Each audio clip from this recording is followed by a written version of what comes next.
Good afternoon, everyone. My assumption is the president is either speaking now or just as recently spoken about the border. Too little, too late. This is the biggest unforced error of this administration, in my view. All of this crisis goes right back to when the president was first sworn in. The policies he pursued created the crisis at the border, and it will not be solved by any executive step that he takes this late.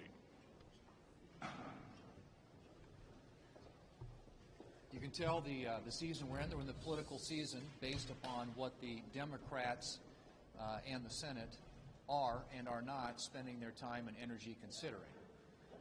Clearly, the goal of Senate Democrats and Senator Schumer is to have a summer of showboats. We had one of those already on the border. We're having one this week on contraception. I'm sure there will be more votes like that to come, none of which, I might add, have an objective of actually getting a result, getting an outcome, or getting something signed into law. They are purely and simply designed to give vulnerable Democrats political cover on issues that they know that they are vulnerable on. You can also see what they're not spending their time on, what we're not spending our time on here in the Senate. We're not spending our time on increasing energy production or making the permitting process easier or streamlining it. We are not spending our time, obviously, on reducing spending to combat and attack inflation. And those are the types of things that we ought to be probably arguably talking about. Energy, the border, inflation, national security, issues like that. That's not what the Democrats are interested in talking about simply because it doesn't suit their political purposes. So we are in this period right now. It's political season. We know that, nothing more, nothing less, and I expect we're going to have a lot more showboats this summer. We believe that the Democrats ought to be talking about the issues that are important to the American people, and those are the cost of living. The Democrats are the party of higher prices. Joe Biden is the president of higher prices. We ought to be talking about energy. We ought to be talking about what we're going to do to secure the border and what we're going to do to keep this country safe. Those are the things the American people care about. They are not on the Democrats' agenda. Well, the prosecution of President Trump was 100% political. It wasn't about justice. It was about weaponizing the Justice Department to go after and attack a political opponent. And the American people see through this completely. They know that this was all politically motivated, and they unfortunately are now seeing a two-tiered system of justice in the United States. The Democrat-controlled Justice Department is desperately trying to throw a lifeline to President Biden, who is failing and flailing. And the Democrat machine is orchestrating all of these attacks. And you may say, why is that? Well, it's pretty clear. They're trying to distract the American public and the American voters from the pain that they're suffering each and every day across the country. And it's the pain of high prices. It's the pain of the concern that the country is heading in the wrong direction. And it's the pain of 10 million illegal immigrants who have come across, flooding across our border, and the real risk of danger and damage to our country as a result of that. The Democrats don't want people to remember the low prices of the previous administration, or the secure border, or the strong economy. Republicans are united in getting the country headed in the right direction. The Democrats are afraid of our agenda. And what's that agenda? Well, it's lower costs, lower prices. It's a secure border, and it's unleashing American energy. That's what the American people want and need for the next 4 years. Well, we've seen about 3.5 years of absolute chaos in this administration, both at home and abroad. It has been one crisis after the next. And so what we've seen the Democrats do, they've resorted to weaponizing the justice system against President Trump. And as I was out and about doing my river-to-river tour this last week, I found out, you know what? Iowans are really tired of this. They are tired of not just the prosecution of Trump, but the persecution of President Trump. And so what is our takeaway? Our takeaway is that Democrats have nothing to run on this fall, so what are they doing? They've started the fear-mongering process. So they will bring up a bunch of these show votes, and we are going to see that this week. And what they are saying out there is that, oh, those Republicans, they're going to try and take away your access to contraception. Well, that can't be farther from the truth, folks. And I have a bill that is proof of that. We've got many, many Republican sponsors on it. And instead of allowing abortion on demand, what my bill will do is actually provide greater access to over-the-counter contraception. And instead of giving access to dangerous drugs without doctor supervision, what my bill will do is provide greater access to safe, over-the-counter contraception options that many young women will be able to easily access.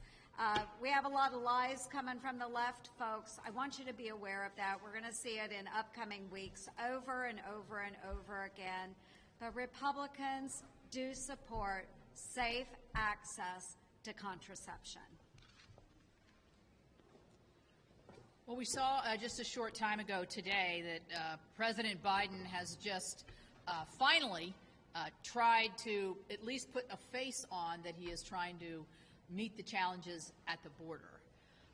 And, instead of talking about what we're doing here in the Senate, we should have been talking about seriously addressing this issue, and the president should have been doing what he's doing today several years ago to stop the flow. So I just got back over this past week. We went with the congressional members over to do a national security congressional trip. Our first stop was Finland. Finland has an 800-mile border with Russia. And guess what they did? They've shut down their border in Finland because Russia was sending plants and scurrilous individuals across the border into Finland to get into Finland then and into Europe and then into wherever they want to stir up trouble.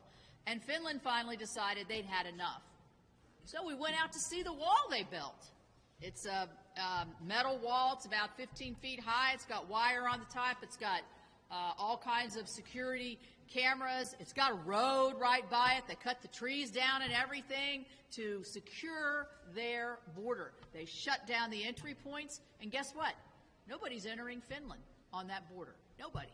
So you can have policies if you have the will and you believe in the danger that unchecked immigration or immigration into your country can really, what the challenge of that is and the security of that. So I think President Biden maybe ought to take a trip over to Finland and see exactly how they're doing it and how effective it is and how it could be used here in the United States to move forward with our legal immigration and make sure that the flow stops. I would like to point out one thing that happened shortly before we left. We have a great advocacy group in the state of West Virginia, as I'm sure every state does, by people and families who are afflicted with Parkinson's disease. It can be a very debilitating, sad, and very tough disease that doesn't have a lot of answers in a lot of ways. And so we joined together bipartisan in this past, right before we left, a plan to end Parkinson's disease. And I want to thank my West Virginia advocates. I went to their boxing classes. I've talked with them in the grocery store.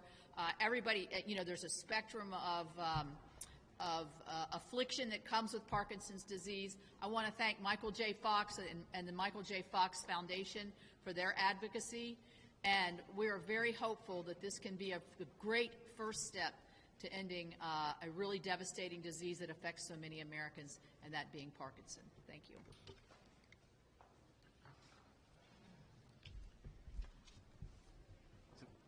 Some of you might remember Evel Knievel. Evel Knievel was a daredevil. He was a stunt artist. He was from Butte, Montana. And he attempted some pretty crazy stuff. Joe Biden, Chuck Schumer, and their Dem allies are giving old Evel Knievel a run for his money when it comes to pushing the envelope on crazy. Let me give you just a few of the recent latest and greatest hits. the Trump trial. Let's be clear. President Trump would have gotten a fair trial in Honduras. The Dems have weaponized the justice system. They held a trial worthy of a banana republic with a judge who donated to Joe Biden's campaign. It was a total and complete sham. And then just before we left for the Memorial Day recess, Chuck Schumer put a border bill on the floor. It was all for show because the Senate Democrats' border crisis has now become a significant political crisis.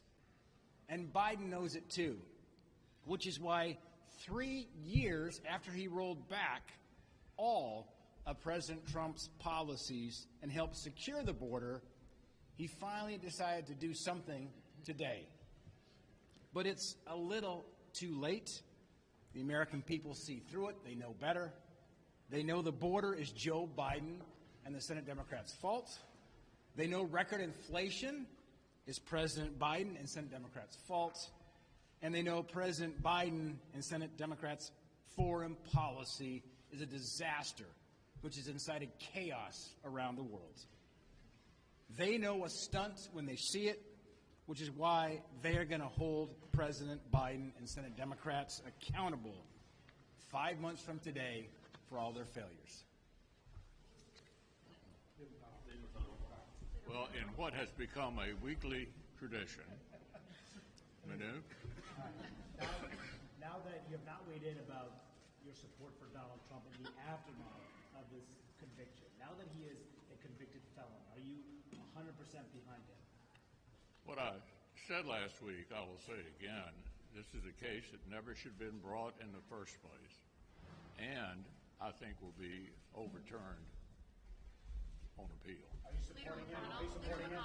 Leader McConnell, as you probably know, some of your Republican colleagues are circulating a letter asking for signatures, basically pledging not to confirm any Biden political appointees or judicial nominees, or to work with Democrats on anything not related to national security. What's your reaction to that? The solution is to have a Republican majority, and then we'd be in a position to determine what the agenda was going to be. There are opportunities when you're in a minority, but not to set the agenda. Leader McConnell. Burgess? Yeah, the RNC co-chair criticized Larry Hogan's response to the Trump verdict last week. Did you think that was appropriate for her to do? Well, what I think is we need more Republican members of the Senate, and whether you're Mike Lee or whether you're Susan Collins, we need more Republicans in order to set the agenda. So obviously I support all the Republican candidates, and certainly Governor Hogan would be among them. Leader McConnell.